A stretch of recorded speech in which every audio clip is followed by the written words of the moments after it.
ऐसी देखूंगी तभी तो गेंद दिखेगी।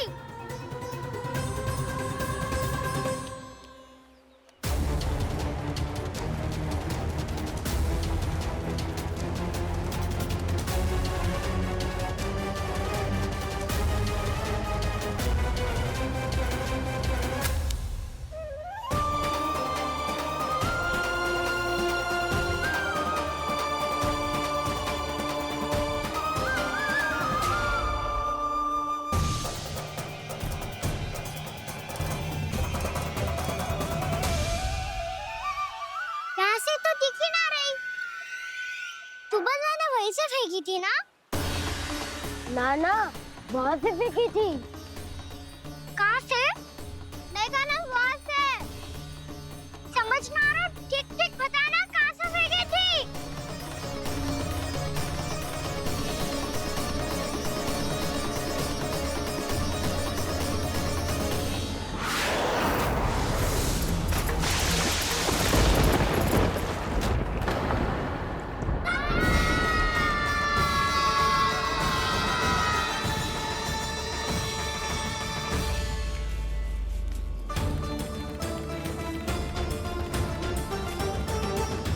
कालिया नाग के क्षेत्र में जाकर कोई भी जीवित वापस ना लौट सको है।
ये क्या किया वाना ने? कालिया नाग तो उसे देखते ही निकल जाएगा।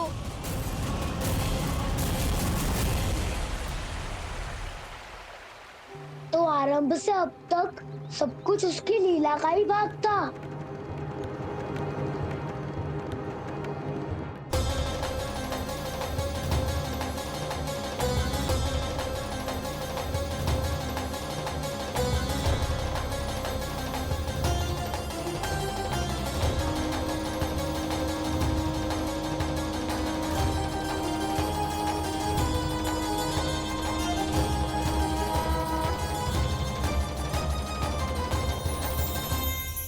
इतना सुंदर रूप, मनमोहने वाली मुस्कान, अद्भुत तेज और भगवान जैसी दिव्यता।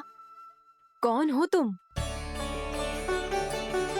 हाँ, तुम्हें देखकर तो हम सब सम्मोहित ही हो गए।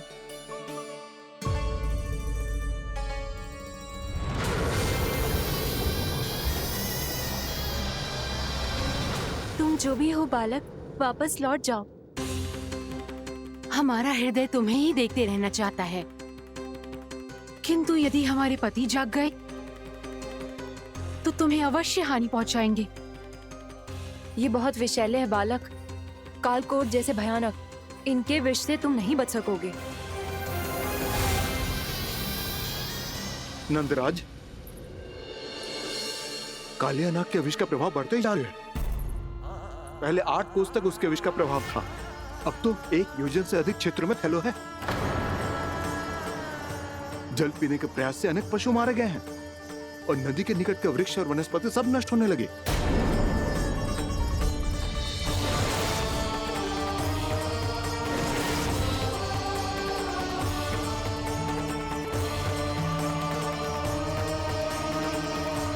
इनके विष की तीव्रता इतनी अधिक है बालक कि इनके संपर्क में आने वाले को तड़पने का भी अवसर नहीं मिलता। इनके विष की अग्नि क्षण भर से भी कम समय में प्राण वायु को जलाकर राख कर देती है।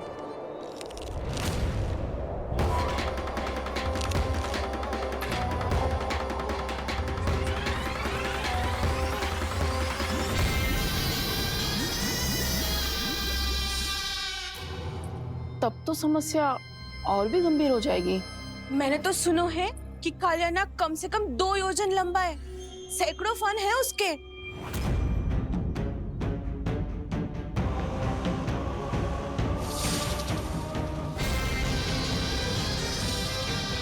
इसका अर्थ तो ये है कि हम दोनों ओर से फंस गए। एक और कंस को 1 कोटि कमल पुष्प देने जो कि कालियानाग के क्षेत्र में पड़ते हैं, और दूसरी ओर उस कालियानाग का विष यमुना जी के क्षेत्र में बढ़ता ही जा रहा। इसके कारण हम ही नहीं, निर्दोष पशु पक्षी भी संकट में। इन दोनों समस्याओं का एक ही समाधान है, उस कालियानाग का सामना करना। और ये ना समझ आ रहा कि हम ये करेंगे कैसे, क्योंकि ये बात साधारण मनुष्य के बस की ना है। हमारे लिए ये असंभव है।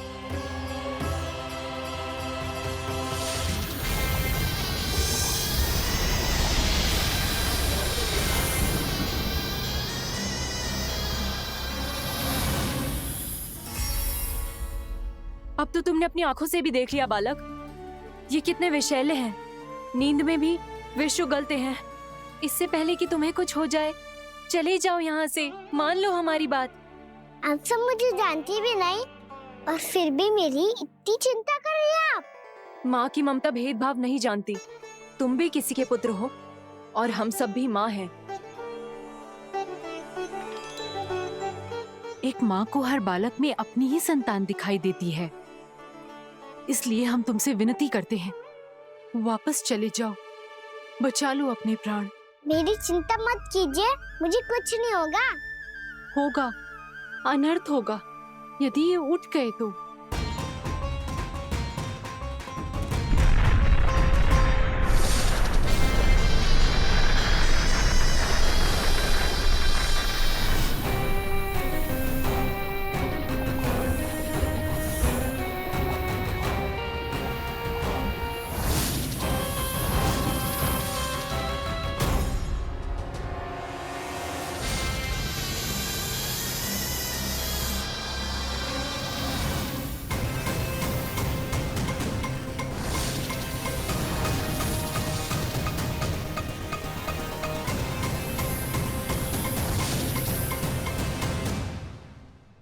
सामने होते हुए भी अपने इश्क को केवल वही देख सकता है जो अपना अभिमान त्याग चुका हो। पर पूर्व जन्म में मेरा भक्त होने के नाते मेरा सत्य स्वरूप देख पाने में मुझे इसकी सहायता करनी चाहिए।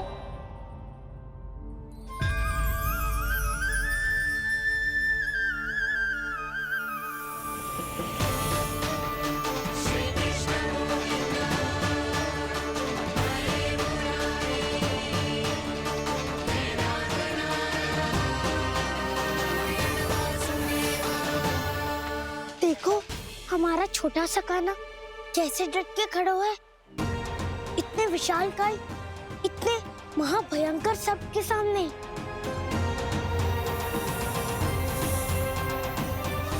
ये कोई भगवान नहीं है जो इसके सामने हाथ जोड़ रही हो तुम सब।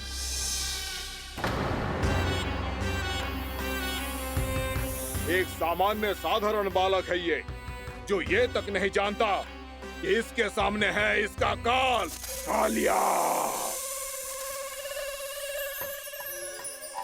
तू कौन है बालक? मेरे इतने निकट आकर भी तू जीवित कैसे है? मेरी नहीं, अपनी चिंता करो कालिया। बहुत मनमानी कर ली तुमने। अब बस, मैं तुम्हें रोकना हूँ। अब बस, मैं तुम्हें रोकना हूँ। मैं तुम्हें रोकना हूँ। बित्ते भर का है तू, मेरे विष के बारे में जानता ही क्या है? और कहता है मुझे रोकने आया है। किससे? किससे रोकना चाहता है तू मुझे? मुझे क्रोध दिलाने की भूल मत कर बालक। अपनी फुंकार से ही तेरी इस मुस्कुराहट को अंतिम मुस्कुराहट बना सकता हूं मैं। शीघ्र बता, कौन है तू और किसने भेजा है तुझे? तुम्हें आवाज भी है कि अपनी पुकारों से तुम कितना विष भूल चुके हो। पवित्र यमुना नदी को कितना दूषित कर दिया तुमने। और यही नहीं, तुम्हारे कारण निकट के जीव जंतुओं, वृक्ष, वनस्पतियों सबको हानि पहुंच रही है। तो क्या? मुझे उससे क्या? मुझे है आपत्ति है मुझे तुम्हारी इस व्यवहार से, और इसीलिए तुम्हें यहाँ से जाना होगा।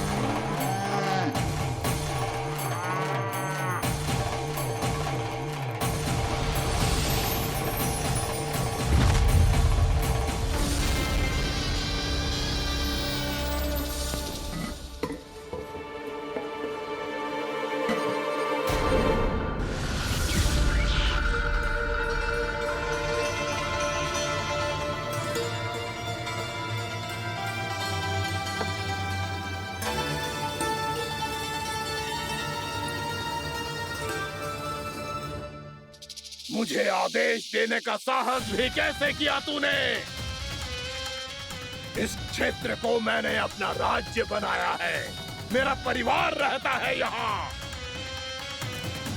और तू मुझे यहाँ से जाने के लिए कह रहा है?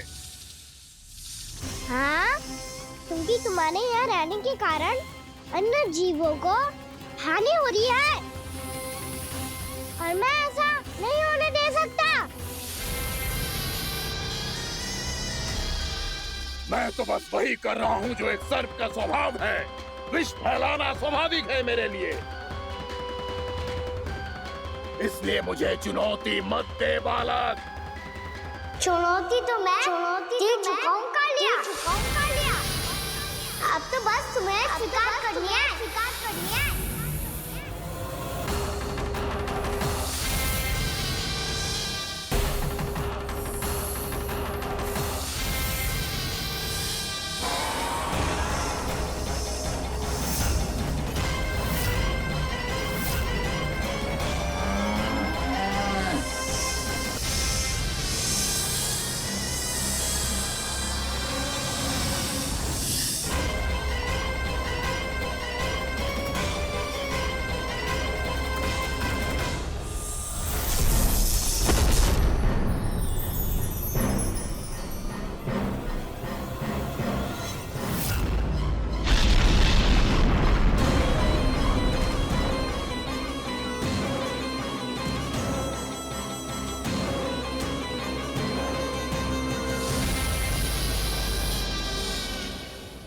मैं भी चेतावनी दे रहा हूँ, यहाँ से चले जाओ।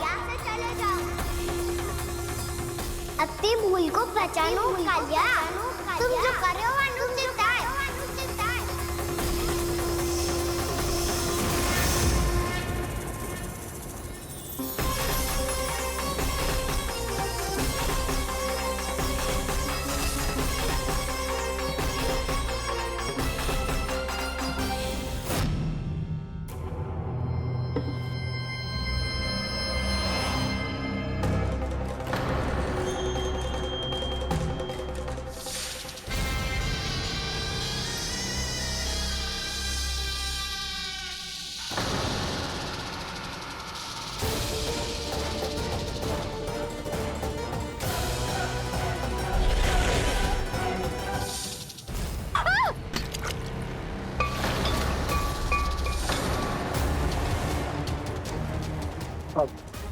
मैं आता हूं।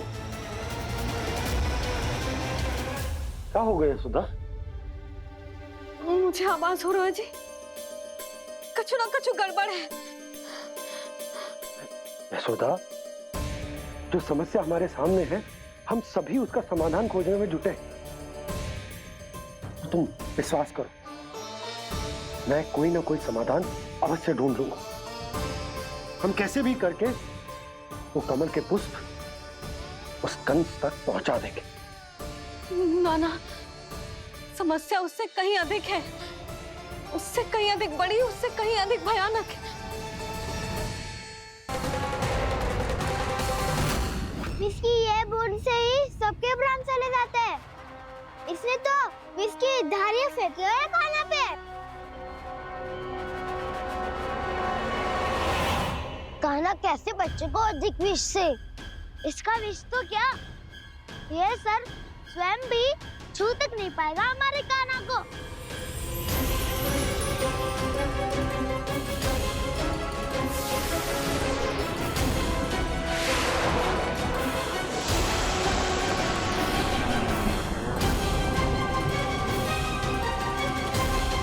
तुम्हारे सखा को, मेरे भाई को कोई हानि नहीं पहुंचा पाएगा। ये कान्हा का सत्य चाहे जो हो बलराम, पर अभी तो जो एक बालक ही है ना।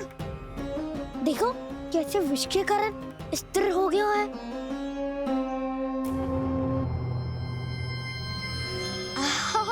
हाउ सर्फ ने कितनी आसानी से अपनी पूंछ से बांध लिया है। मुझे यहाँ से भगाना चाहता था ना तू? अब मैं तुझे दिखाऊंगा अपना सामर्थ्य। ये मूर्ख किसे बांधना चाहता है अपनी पूंछ में? उन्हें जिनका विस्तार सारे ब्रह्मांड में है, या उन्हें जो स्वयं अनंत है?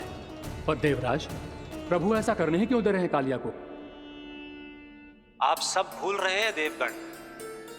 कालिया पूर्व जन्म में प्रभु का बहुत बड़ा भक्त था। उसी भक्ति का फल मिल रहा है अब इसे। वैसे भी भक्तों के मन का भाव सबल हो तो भगवान तो सहज ही बंध जाते हैं।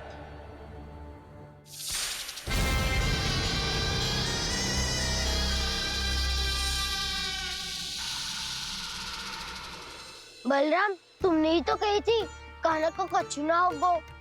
देखो उस दुष्ट ने चारों ओर से जकड़ लियो है।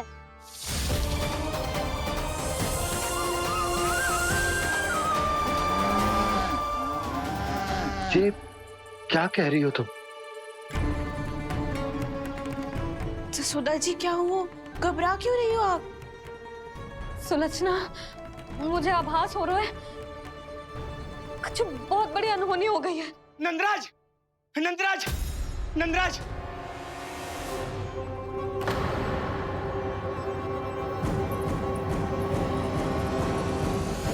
नंदराज, कान्हा ने जमदग्नि नदी में छलांग लगा दी है। कान्हा ने जमदग्नि नदी में छलांग लगा दी है। कान्हा ने जमदग्नि नदी में छलांग लगा दी है। कान्हा जमुना में कूद गया है। मुझे लगा था आज कछु गड़बड़ होने वाली है। मुझे आज कान्हा को ना जाने देना चाहिए था।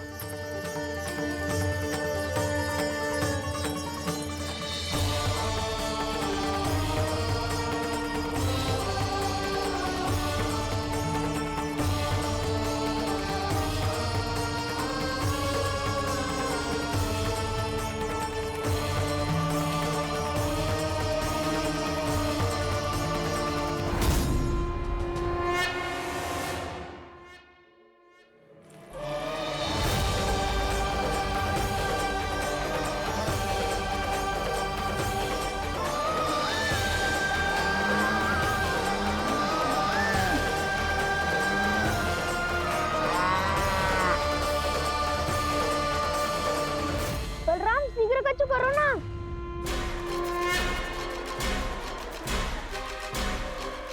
कछु भी करो पर कान्हा को बचाओ। नाग बहुत भयंकर है। कान्हा अकेले ना संभाल पाएगा इसे।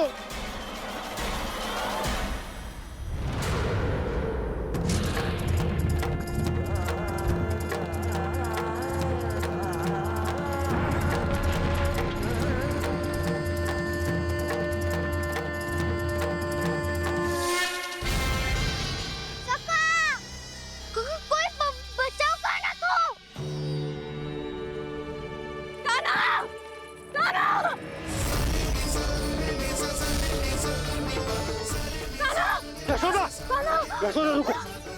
छोड़ दो मुझे, प्लीज छोड़ दो मुझे। जीजी संभालो, बावली हो गई क्या? जीजी संभालो।